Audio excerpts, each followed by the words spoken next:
Hello and welcome to Dire Straits, a new podcast from the Taiwan Center for Security Studies. TCSS is a non-partisan research institution in Taipei, focusing on security issues in cross-strait relations.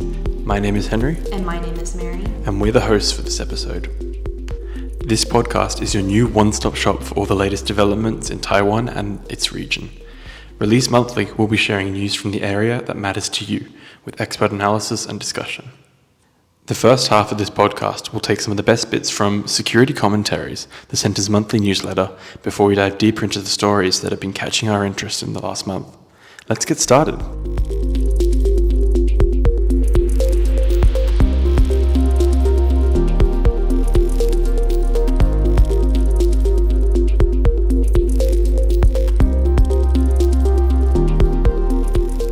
TSMC to invest $1 billion into the US. On March 4th, TSMC announced plans to invest $1 billion into the United States. This includes building 5 new chip factories over the next few years. Though no timeline was given, TSMC plans to extend its workforce by 40,000 people in the next 4 years. Amid debates about the investment, Taiwan's President Lai Ching-te reassured citizens that this move would strengthen Taiwan, the US, and TSMC itself, making them more competitive. TSMC's decision, according to company officials, is driven by rising demand in the US, not political pressure. Taiwan ranks 7th amongst US's largest trading partners. Taiwan has climbed to 7th place among the US's biggest trading partners for 2024, according to Taiwan's executive yuan. Total bilateral trade is expected to rise by 24.2%, reaching $158.6 billion, making up 2.97% of all US trade. US exports to Taiwan are up, especially in military vehicles and computer components. Meanwhile, imports from Taiwan to the US have increased in steel productions and electronics. TAIEX drops for the 10th straight day. The Taiwan Stock Exchange, or TAIEX, dropped 116.92 points, closing at 22,459.15 on March 10th. Foreign investors were responsible for most of the sell-offs, including 13,000 shares of TSMC. Meanwhile, 35,000 new shares of China Steel were bought. TSMC's stock dipped to below 1,000 new Taiwanese dollars, contributing to the overall decline. The drop is tied to recession fears and US tariffs that are set to impact global trade starting April 2nd. Honghai launches traditional Chinese AI model. Honghai Precision Industry Co. has launched an advanced traditional Chinese AI model called Foxbrain. Developed by its research arm, the model was trained using NVIDIA's powerful AI technology. Honghai aims to open source Foxbrain, hoping it will improve applications in supply chain management, manufacturing, and smart decision making. Taiwan plans stricter citizenship rules for Hong Kong and Macau residents. Taiwan is considering tougher citizenship rules for people from Hong Kong and Macau to limit Chinese influence. Currently, residency can be obtained after just 1 year, but Taiwan is reviewing changing that to 4 years. A new long-term residence program is also being considered, but it would not grant voting rights to these citizens. Taiwan is the happiest country in 2025. Taiwan has been ranked the happiest country in Asia for 2025, according to World Happiness Report. Taiwan moved up from 31st place in 2024 to 27th this year, surpassing Singapore. The report is based on factors such as GDP per capita, healthy life expectancy, social support, freedom, generosity, and corruption. Finland continues to top the global rankings for the 8th year in a row. Taiwan considers raising travel warnings for countries with strong ties to China. Amid China's crackdown on Taiwanese independence activists, Taiwan is considering issuing travel warnings for countries with strong ties to China. The Taiwanese Ministry of Foreign Affairs stated that China's guidelines are an attempt to quote-unquote shackle Taiwan's freedom and democracy. The ministry is closely monitoring the risks for Taiwanese citizens traveling to these countries. This move follows the CCP's February 25th meeting on Taiwan, led by Politburo Standing Committee member Wang Hunian, during which the issue of Taiwanese activists was discussed. US lawmakers introduced the bill to replace Chinese Taipei with Taiwan.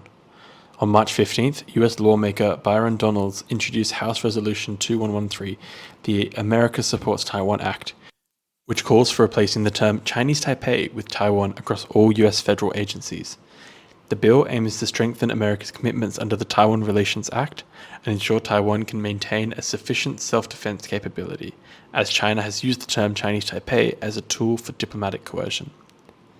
Another bill introduced by lawmakers John Curtis and Jeff Merkley seeks to rename Taiwan's de facto embassy from the Taipei Economic and Cultural Representative Office to the Taiwan Representative Office. Taiwan proposes 7-year maximum sentence for China-aligned soldiers. Taiwan's Ministry of National Defense has proposed an amendment to the Army, Navy, and Air Force criminal law that would impose a maximum 7-year sentence on military personnel who pledge allegiance to China. The amendment targets active duty soldiers who engage in actions, words, or any form of communication that promotes loyalty to the Chinese Communist Party. This move comes in response to increasing reports of espionage and infiltration attempts by China, with active military personnel being used to gather intelligence and conduct activities harmful to Taiwan's national security. 32 KMT legislators advanced to second stage of recall petitions. The Central Election Commission announced that recall petitions for 32 lawmakers from the Chinese Nationalist Party, or KMT, have advanced to the second stage after meeting the signature threshold on March 4th. In addition to the 32 KMT legislators, petitions for a city mayor and 2 city councillors have also moved forward.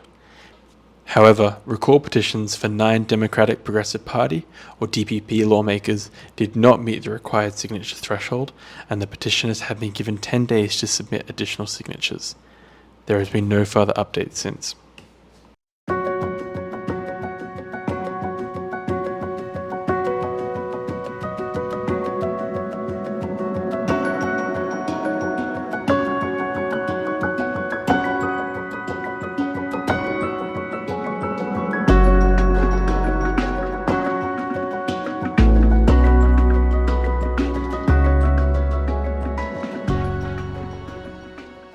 Before we jump into the history, let's first discuss the geography and current situation.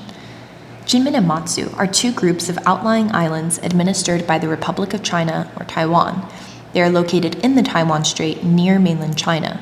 Kinmen is situated approximately 10 kilometers or a little over 6 miles from Xiamen in China's Fujian province. Matsu is farther north, close to the Chinese city of Fuzhou, making both islands strategically significant. If we're going to understand the strategic importance of these outlying islands today, we have to consider how we got here. Kinmen and Matsu have been an established part of the ROC since 1912, and in Chinese, Kinmen actually translates to Golden Gate. This is a fitting name for the strategically positioned island, as Kinmen controlled access to Xiamen Bay and ultimately Taiwan. Although Xiamen, the nearest major mainland port, was about 100 miles from the island of Taiwan, Kinmen was the key to the region. As long as the nationalists held Kinmen, they could blockade the port, preventing the communists from using it in any attempted invasion. If Kinmen fell, Taiwan would immediately be threatened, and the political stability of the already fragile nationalist regime would be in jeopardy. And it was fragile because they were at war. Chiang Kai-shek and his Nationalist Party, also known as the Kuomintang or the KMT, and the Chinese Communist Party, or the CCP led by Mao Zedong, returned to their bloody civil war in 1946. In a significant battle determining Kinmen's fate called the Battle of Guningtou, also known as the Battle of Kinmen, Chiang Kai-shek removed the remaining forces he had in coastal areas of the Fujian province near Xiamen and reinforced the island of Kinmen. During this battle, the People's Liberation Army, or the PLA, used cannons to fire shots over the water, and 3,000 PLA troops stormed the beaches of Kinmen on a moonless night. A few things went terribly wrong for the communists, including the fact that they scheduled their landings at high tide and their surviving landing ships got trapped on the beaches. There was no escape and there would be no call for reinforcements. The KMT overwhelmed the PLA with gunfire and forced them into retreat. Now this is where things get interesting. The Civil War may have ended in 1950, but the conflict itself was unresolved. Both the KMT and the Communists remained an existential threat to the other's regime because it challenged the party's legitimacy. From the KMT's point of view, there were hopes of someday reclaiming the mainland in order to free China from communism. But on the communist side of things, there was a desire to eradicate the remaining KMT forces and the ROC influence on Taiwan and spread communism to the rest of China. So Chiang didn't just hold Taiwan, he kept control over Kinmen and Matsu, as well as strategic positions. But the timing for invasion for either side wasn't right. So why wasn't the timing right? I'm guessing it was to do with external influences? Exactly. The PRC got wrapped up in the Korean War in 1950, and here's where the American position changed. President Truman, up until this point, had made it clear the US would not intervene if the PRC invaded the ROC. That was the stance. But when the Korean War broke out, that calculation shifted. Truman deployed the 7th Fleet to the Taiwan Strait, effectively placing a barrier between the island of Taiwan and the PRC. And that move, that singular decision, deterred any immediate communist aggression. Fast forward to 1954. The PRC, now emboldened, shelled 3 ROC-controlled islands, Kinmen, Matsu, and Dachin. Why? Because the ROC had stationed 58,000 troops on Kinmen and another 15,000 on Matsu. The US pressured the ROC to give up the Dachin Islands because they were in a geopolitically vague location, and they wanted to prioritize Kinmen and Matsu. The PRC's escalation, however, prompted the United States to act decisively. First, in December of that year, the Sino-American Mutual Defense Treaty was signed. By March of 1955, it was ratified. And Article 2 of that treaty is absolutely critical. It explicitly states that both parties, the United States and the Republic of China, would maintain and develop their capacity to resist armed attack and communist subversion. This wasn't just about Taiwan, it was about the broader ideological struggle of the time. Then, in January of 1955, the Formosa Resolution passed. And this is significant because it granted President Eisenhower broad executive authority to defend Taiwan as he saw fit. Now, what did that do? It forced the PRC to the negotiating table.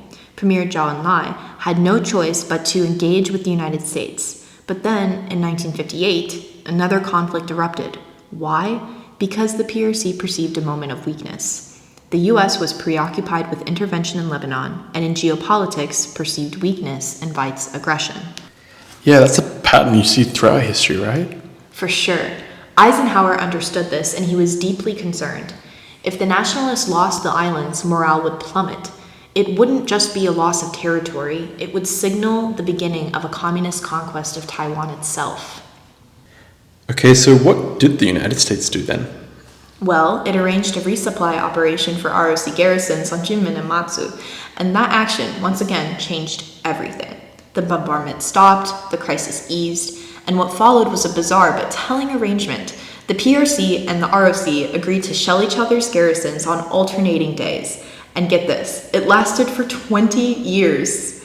And this is one of the last major examples that we have of the ROC and the PRC working together against the interest of the US. The arrangement allowed the PRC to continue asserting its claim that the Chinese Civil War remained unresolved, justifying its political and military pressure on Taiwan, and simultaneously it enabled the ROC to maintain heavily fortified garrisons on Kinmen and Matsu, ensuring that these islands could not easily be abandoned or evacuated, effectively reinforcing Taipei's control over them as a strategic counter to Beijing. Now, this delicate balance persisted until the PRC and the US normalized relations, after which the dynamics of cross-strait relations again began to shift. That honestly sounds like a crazy arrangement, but I can kind of see the logic behind it. What about since then? I heard the term Taiwan Strait crises going around. Speaking of crises, there have been 2 additional Taiwan Straits crises since. One in 1995 to 96 and another in 2022 to 23. The 1995-96 crisis was particularly tense because it was during the first democratic election held in Taiwan. The PRC launched missiles at the 2 major ports of Keelung in the north and Kaohsiung in the south, and also amassed 100,000 troops in the Fujian province to intimidate Taiwanese. In response, the United States deployed 2 aircraft carriers, a show of force that likely compelled China to back down. This crisis underscored Beijing's need to modernize its military as it had no operational aircraft carriers yet, and the US made it clear that it was still deeply invested in the security of the Taiwan Strait and the surrounding region. Despite these later crises, not directly involving Kinmen or Matsu, the islands remain under constant pressure and hold significant strategic value. Positioned at the heart of the Taiwan Strait, they have historically been the first to experience PRC aggression and do not wish for further conflict. In both crises, heightened tensions from PRC military exercises led major players, including the US and Japan, to send naval forces to contain the situation and deter escalation. Though the battles of the past may not have been repeated, Kinmen and Matsu remained central to the broader security dynamics of the region.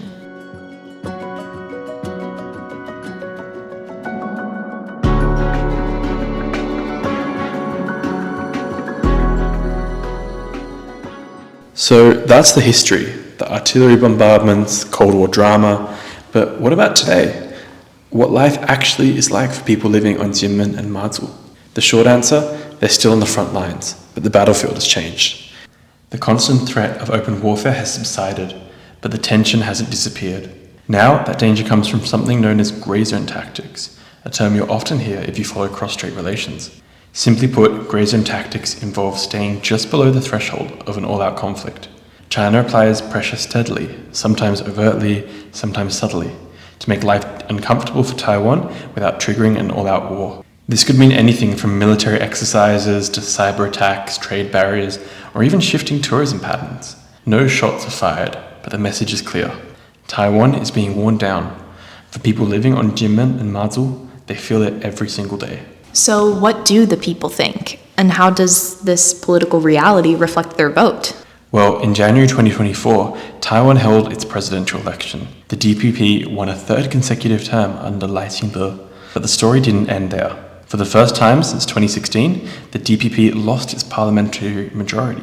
But when we look at Kinmen and Matsu, the results are unsurprising.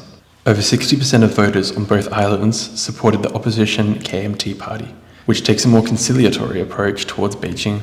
Kinmen and Matsu have long been strongholds for the KMT. Their geography plays a significant role in this, being physically closer to China than Taipei. Locals often have trade, tourism, and even family ties that go through China.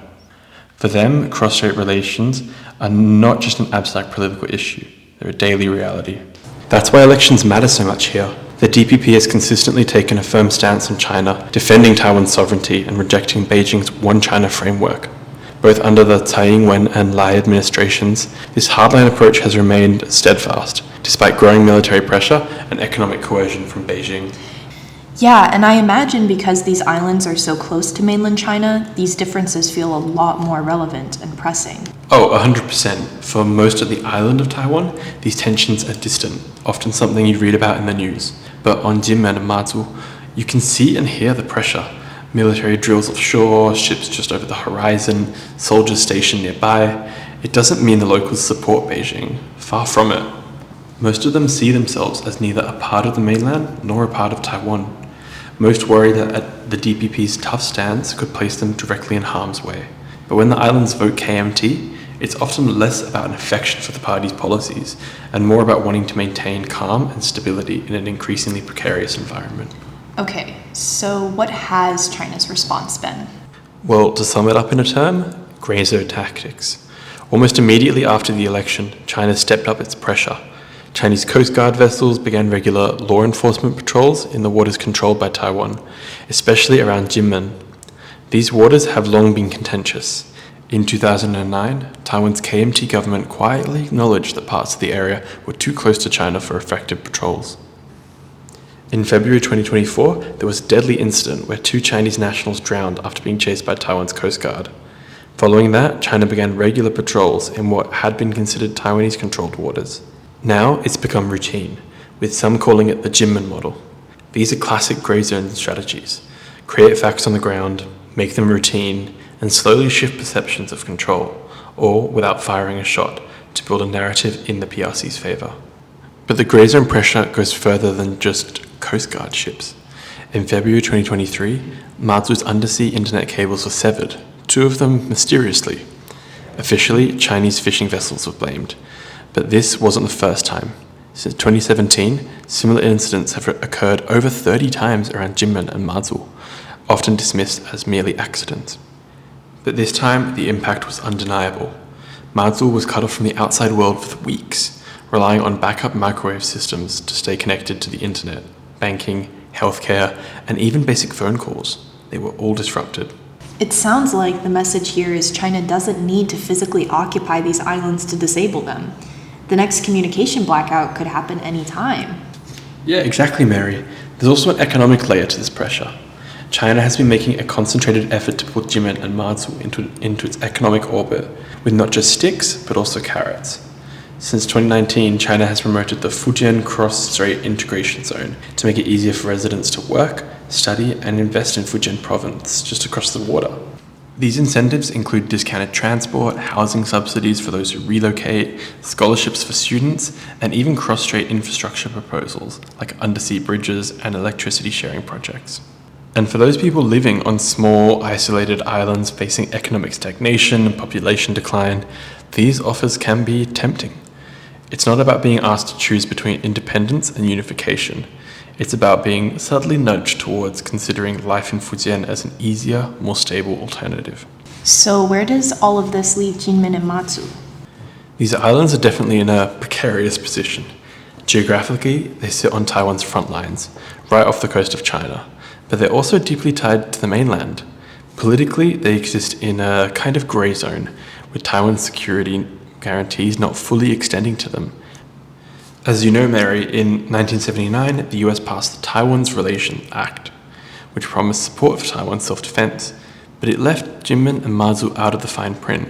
That's part of why some analysts call them grey zones within a grey zone. Beijing doesn't need to invade these islands outright to change the situation. It just needs to keep applying pressure, slowly but surely, until these islands become undefendable or simply start to feel more aligned with China. And you can already see this happening. With routine Coast Guard patrols, frequent communication blackouts, there's a growing sense among locals that trading with Fujian might actually be a better option than continuing to rely on Taipei. In recent years, however, there's also been a subtle shift. In 2023, reports revealed that the US had quietly deployed a small number of special forces and Marines to Kinmen, something unthinkable just a few years before. Some see it as a warning to Beijing, while others interpret it as just the US testing the waters for a more active role in Taiwan's defense. But even with that pressure, Kinmen and Matsu remain outside the official security umbrella. Their fate exists in this uncertain middle ground, technically part of Taiwan, but also strategically expendable. The pressure on these islands is constant. It's not a dramatic, cinematic invasion. It's the sound of patrol boats, the occasional military exercise, and the feeling that if things go bad, they'll be on their own.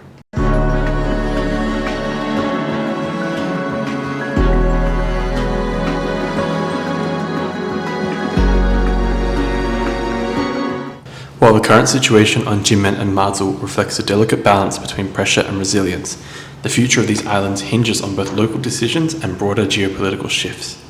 As tensions evolve, what's next for Taiwan's territories? And this leads us to some crucial questions to discuss in future scenarios laid out to us by experts and scholars. So, just to set the stage for this episode, our team has collected scholarly resources and expert opinions on future invasion scenarios of Taiwan. We're going to present these to you and break down which ones have implications for Kinmen and Matsu and which ones not so much. Right, because if there's ever a military invasion of Taiwan, it's generally accepted that it will come in one of these three forms. First, a quarantine or blockade. Second, an attack on Taiwan's periphery. Or third, a full-scale invasion of the island itself. Exactly.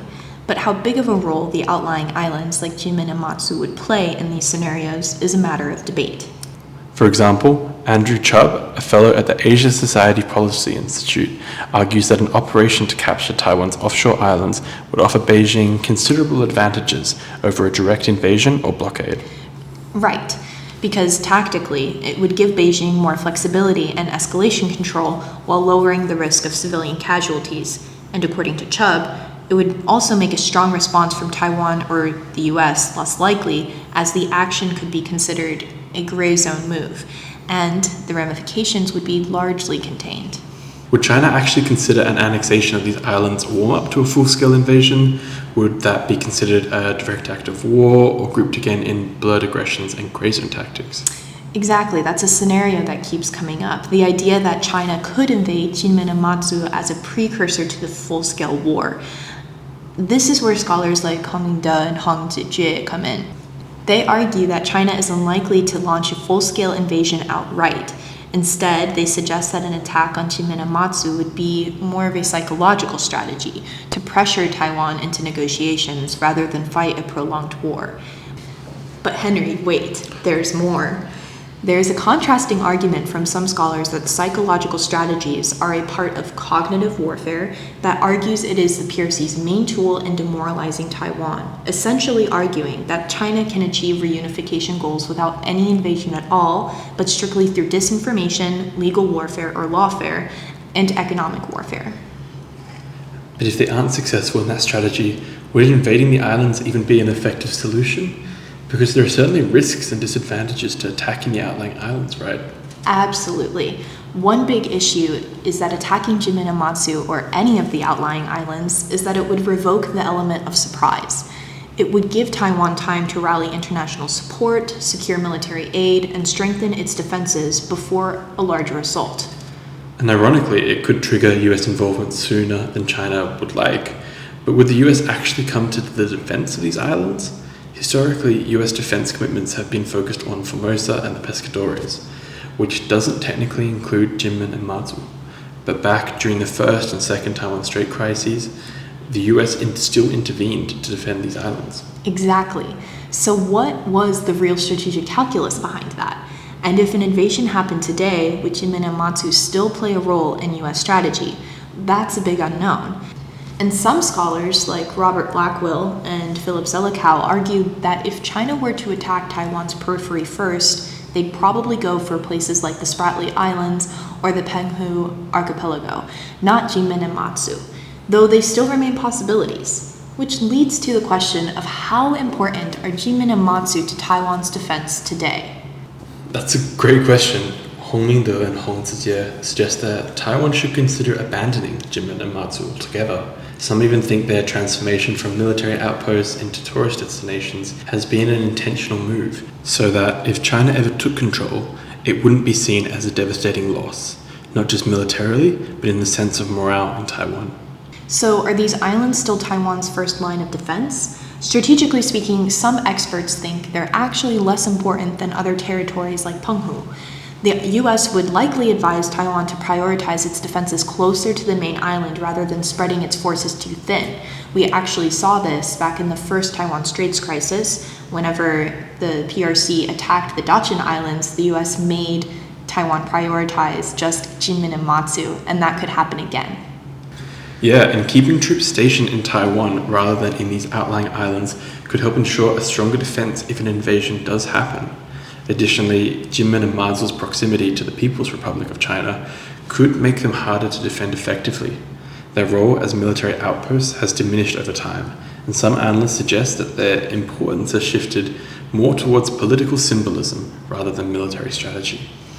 Absolutely, especially with the rise of asymmetric warfare, which is a whole nother topic we'll have to get into in a future episode.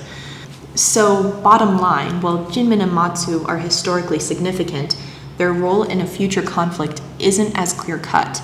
Some think they could be a flashpoint. Others see them as expendable, and still others believe they're just a bargaining chip in a larger geopolitical game. So, as we've seen, different scholars have very different takes on that. Either way, their fate would have huge implications for the rest of Taiwan.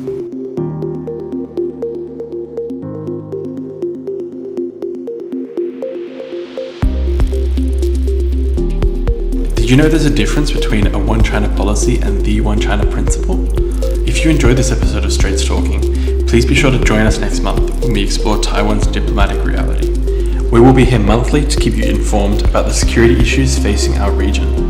Don't forget to follow the links in the show notes to subscribe to the newsletter, read more analysis, or even follow our socials. See you next time.